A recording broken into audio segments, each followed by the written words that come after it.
Rita was tired. After a long day at the pizzeria, she was ready to lock up and go home. It was nearly midnight, and she was looking forward to a hot shower and a good night's sleep. The rain outside had been falling in a steady drizzle for hours, making the night feel even longer. Just as she was about to turn off the lights, the phone rang. Rita sighed, glancing at the clock on the wall. Seriously? 5 minutes before closing? She muttered. She considered letting it go to voicemail, but her boss, Mr. Mendel, was a stickler for customer service. With a resigned sigh, she picked up the receiver. "Tony's Pizzeria, how can I help you?" she said, trying to keep the irritation out of her voice. There was a pause on the other end, then a crackling sound like a bad connection. Finally, a man's voice came through, low and gravelly. "I'd like a large cheese pizza, extra cheese, for delivery." Rita jotted down the order. "All right, what's the address?" 17 Willow Lane. Rita hesitated. Willow Lane was on the outskirts of town, a desolate road leading up to the hills. "Okay, we can do that, but it might take a bit longer in this weather." "That's fine," the man replied, his voice a little too calm. "Just get here soon." Rita hung up, feeling uneasy. Something about the man's voice had sent a shiver down her spine. She shook it off and turned back to the kitchen, where Mario, the late shift cook, was cleaning up. "Hey Mario, we've got one more delivery," she called out. Mario groaned, wiping his hands on his apron. "Seriously, who orders pizza this late?" "Some guy on Willow Lane," Rita said, pulling out the ingredients for the pizza. "Just a cheese, extra cheese." Mario nodded, quickly assembling the pizza and sliding it into the oven. A few minutes later it was ready, and Rita boxed it up, grabbing her keys. "All right, I'll be back in a bit," she said, heading out into the rain. The drive to Willow Lane was slow and treacherous. The rain was coming down harder now, making it difficult to see the road ahead. Rita's wipers worked furiously, but the water kept coming, obscuring her vision. After what felt like an eternity, she finally turned onto Willow Lane. The street was dark, the streetlights dim and flickering. She squinted through the windshield, trying to find number 17. "There it is," she muttered, spotting a small house at the end of the lane. It was old and run down, its paint peeling and the windows dark. Rita pulled into the driveway, her headlights casting eerie shadows across the yard. She grabbed the pizza and stepped out of the car, shivering as the rain soaked through her jacket. She hurried up the front steps and knocked on the door. "Hello? Pizza delivery," she called out, knocking again when there was no answer. After a moment, she heard footsteps approaching the door. It opened slowly, revealing a tall, thin man standing in the doorway. He was pale, his eyes sunken and hollow, and he wore a tattered bathrobe that looked like it hadn't been washed in years. Rita forced a smile, holding out the pizza.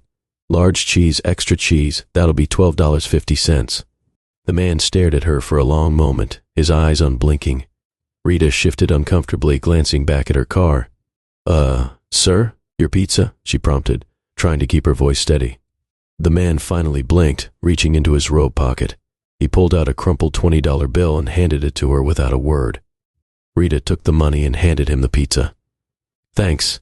Have a good night," she said, turning to leave. "Wait," the man said suddenly, his voice sharp. Rita froze, glancing back at him. "Yes? Do you believe in ghosts?" he asked, his eyes boring into hers.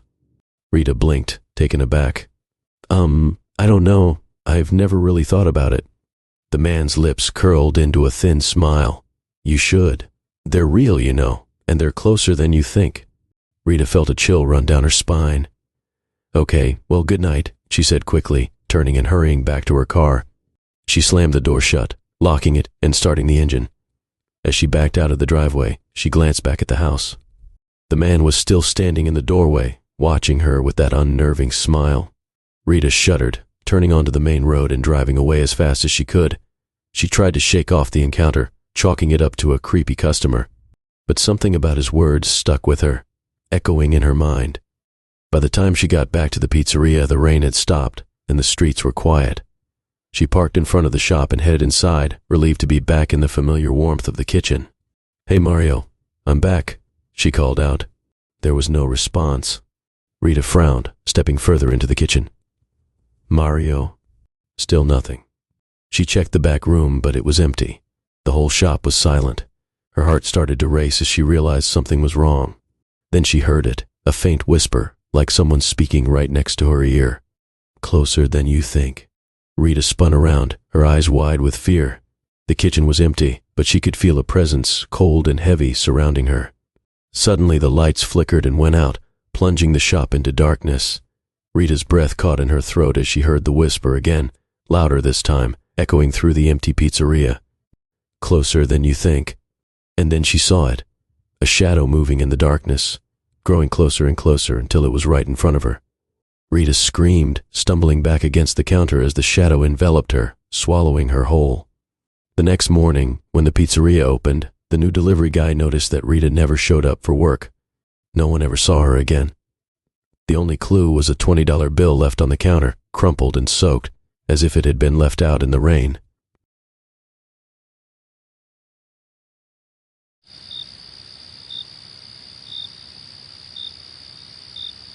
Nick hated working the night shift, but as the newest pizza delivery guy at Monty's Pizzeria, he didn't have much choice. The roads were empty, and the rain fell in torrents as he sped through the quiet streets. The clock on the dashboard read 11:43 p.m., and he was on his last delivery of the night. All he wanted was to get it done, go home. Nick glanced at the crumpled slip of paper beside him. 118 Red Maple Street. He didn't recognize the address. It was in a part of town he rarely went to, a quiet neighborhood at the edge of a dense forest. As he pulled onto Red Maple Street, he slowed down, squinting through the rain. Most of the houses were dark, their residents long asleep. Finally, he spotted number 118, a small, run-down house at the end of the street, barely visible in the dim glow of the streetlight.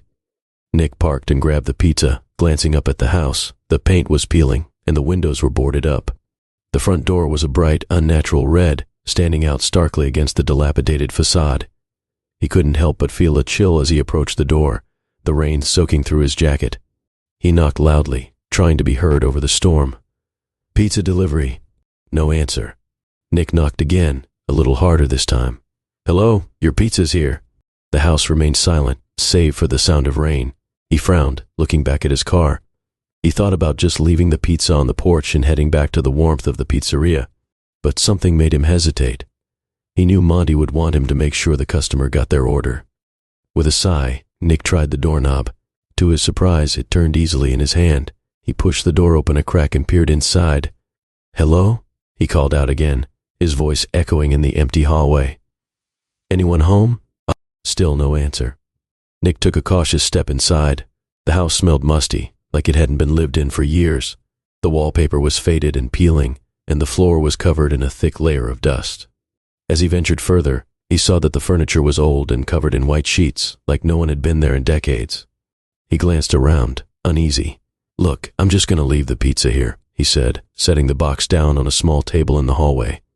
As he turned to leave, the red door suddenly slammed shut with a deafening bang. Nick jumped, his heart racing. He rushed back to the door and tried to open it, but it wouldn't budge. "What the hell?" he muttered, jiggling the handle. He shoved his shoulder against the door, but it remained firmly closed, as if something on the other side was holding it shut. Panic set in as he realized he was trapped. He pulled out his phone to call for help, but there was no signal. "Great," he muttered, shoving the phone back into his pocket. He took a deep breath, trying to calm his nerves.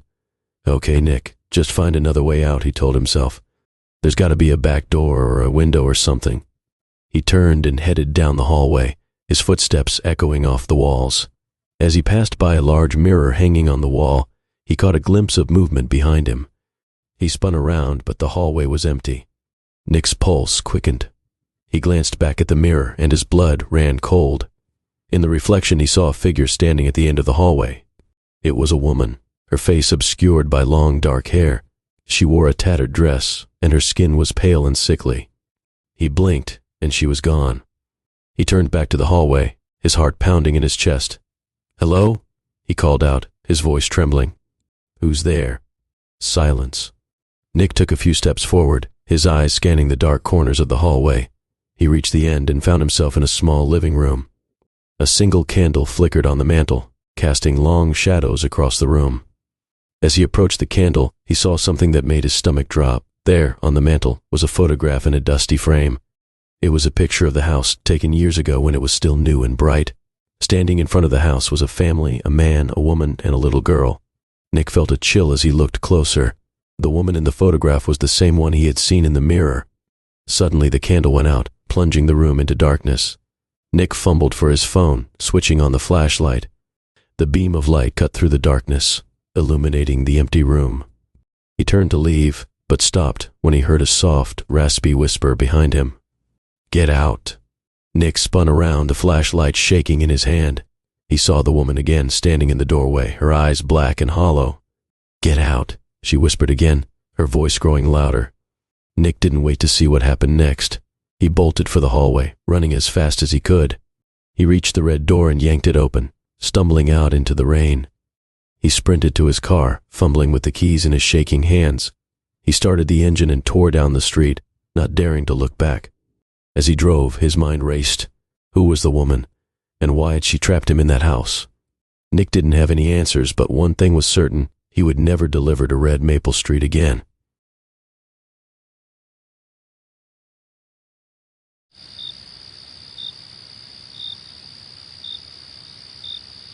It was a quiet, foggy night in the small town of Ravenwood.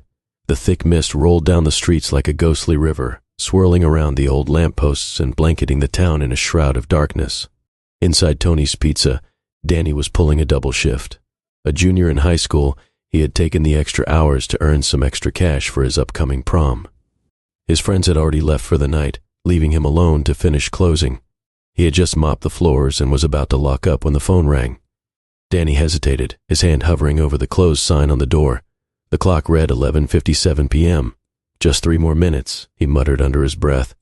The phone rang again, piercing through the stillness of the night. "Tony's Pizza, this is Danny," he answered, trying to sound cheerful despite his exhaustion. There was a moment of silence on the other end, then a voice crackled through the receiver, low and raspy, like the wind scraping over broken glass. "Large pizza, extra cheese, 13 Belgrave Avenue." Danny scribbled down the order. "Okay, sir, that'll be..." But the line had already gone dead. Danny frowned. He didn't recognize the address, but Ravenwood was full of old streets and hidden houses. He thought about ignoring the call. After all, they were technically closed. But then he imagined himself in a nice suit at prom and sighed. 15 minutes later, Danny was driving down the winding, fog-choked streets of Ravenwood. The further he drove, the less familiar the area became. His headlights barely cut through the mist, and his GPS kept recalculating. "Almost there," he muttered, trying to keep himself calm. Finally, he found it, 13 Belgrave Avenue. The house was old and decrepit, set back from the road. Its windows were dark, and the front yard was overgrown with weeds. A single flickering porch light cast eerie shadows on the rotting wooden steps. "Creepy," Danny whispered, grabbing the pizza from the passenger seat. He walked up the driveway, his footsteps crunching on the gravel. As he reached the front porch, he noticed the front door was slightly ajar. Hello?" he called out, but his voice sounded small and distant in the thick fog. He knocked on the door, which creaked open a little more. Danny hesitated. He knew he should leave the pizza on the porch and go, but something urged him to step inside. Maybe it was curiosity. Maybe it was something else. He pushed the door open with his foot and stepped inside. The air was stale and heavy, smelling of mold and something else, something metallic. The hallway was dark, but a faint light glowed from a room at the end. "Hello?" Danny called out again, his voice barely more than a whisper. No response. He took a step forward, then another, moving towards the light. As he got closer, he could make out a soft, rhythmic sound, like the ticking of a clock. Tick, tick, tick. When he reached the doorway, he peered inside. The room was empty except for an old wooden chair in the center. On the chair sat a tape recorder, its spools slowly turning. Danny felt a chill run down his spine. He knew he should turn back, but he couldn't. He stepped into the room and reached for the recorder. The moment he touched it, the door slammed shut behind him. Danny jumped, dropping the pizza box in the recorder. The tape stopped, and the room was plunged into silence. Heart pounding, Danny turned towards the door, but it wouldn't budge. He was trapped. Then, suddenly, the recorder clicked back on, and a voice filled the room, low, raspy, and unmistakably the same voice that had called in the pizza order. "Thank you for delivering my order, Danny. I hope you brought enough for everyone." As the voice spoke, Danny heard a creaking noise coming from above. He looked up and saw, to his horror, the ceiling was lined with dozens of hooks, and from each hook dangled a figure swaying gently. Some were old and skeletal, others fresher, their eyes wide open in eternal terror. Danny backed away, his breath coming in short, panicked gasps. His mind raced, searching for an escape, but there was none. The room seemed to close in around him, the walls covered in strange symbols and runes that seemed to pulse and writhe like living things. The voice on the recorder spoke again, louder this time, echoing through the room. "You see, Danny, I have a taste for something special. And tonight, it's you." The hooks above began to lower, their chains rattling in the darkness. Danny tried to scream, but no sound came out. He turned and pounded on the door, but it wouldn't move. The hooks descended slowly at first, then faster, closing in around him. Danny felt a sharp pain as the first hook pierced his shoulder, lifting him off the ground. He struggled, but more hooks sank into his flesh, pulling him higher and higher until he hung alongside the others, his body swaying gently in the darkness. The recorder clicked off, and the room fell silent once more. Outside, the fog thickened, swallowing up the old house and everything inside, and in the town of Ravenwood, Tony's Pizza closed its doors for the night, unaware that one of its delivery boys would never return.